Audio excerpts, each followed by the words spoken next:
All right, let's jump right in. Have you ever heard a story that sounds like it's straight out of an old adventure movie?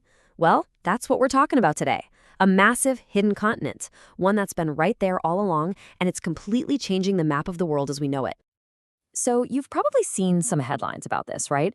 Let's just cut to the chase. Did we did we actually just find a new continent? I mean, how cool is that? The idea that there's this huge unknown piece of our own planet just waiting to be found. Okay, so the short answer, it's no. But hang on, because the real story is actually way, way bigger. It's more complex and, honestly, a lot more interesting. See, this isn't really a story about finding something new. It's a story about finally seeing something that was there all along. So, with that in mind, let's meet the star of the show. It's time to pull back the curtain, or in this case, the ocean, on this hidden continent. Its name is Zealandia. And trust me, that's a name you're probably going to be hearing a lot more of.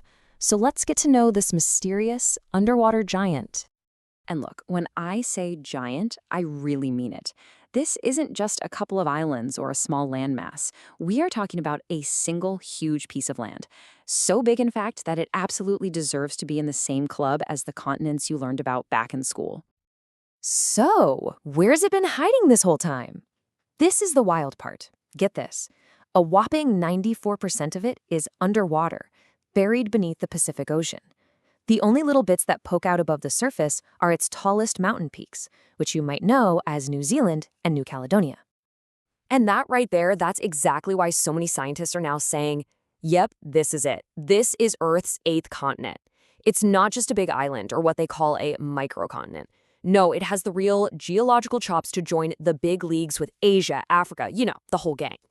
But okay, what does that actually mean? What makes a continent a continent? It's not just a fancy name you can slap on any old piece of land.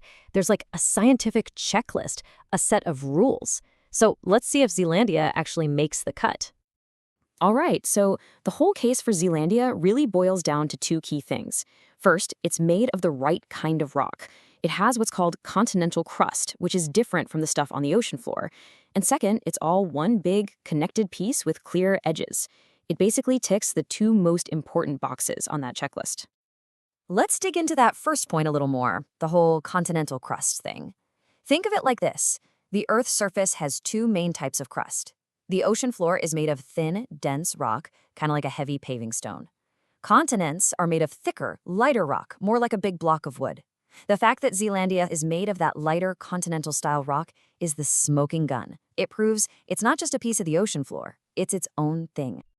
Which, of course, brings us to the big breakthrough. I mean, if this thing has always been there, why are we just talking about it now? Well, it's all thanks to some seriously hard work and some incredible new tech. Yeah, this didn't just happen yesterday. Scientists actually put the idea out there back in 2017. But the real game changer, that happened much more recently. We finally got the technology to map the seafloor in mind-blowing detail. And that's when we could finally see the whole picture and say, wow, the theories were right all along. So what, right? What does all of this actually mean for us? Well, this is way more than just a little fun fact for a geology textbook. It literally reshapes how we see the very planet we're standing on. And if there's one thing to take away from all this, it's this. The continent isn't new. It's been there for millions of years, just hidden. What's new is our understanding, our ability to finally see it for what it is. And this is just a perfect example of how science works. When you hear phrases like, it's increasingly being recognized, that's science in action. It's not one person shouting an idea. It's a community of experts looking at the evidence and slowly building a consensus. It's a great reminder that what we know about our world is never set in stone. It's always evolving. And that just leaves us with one last kind of mind-blowing thought, doesn't it? If a continent, a landmass about half the size of Australia, could stay hidden in plain sight for all this time, what else is out there? What other massive secrets is our planet hiding from us, just waiting for us to look a little closer? Really makes you wonder. Thanks for diving in with me on this one.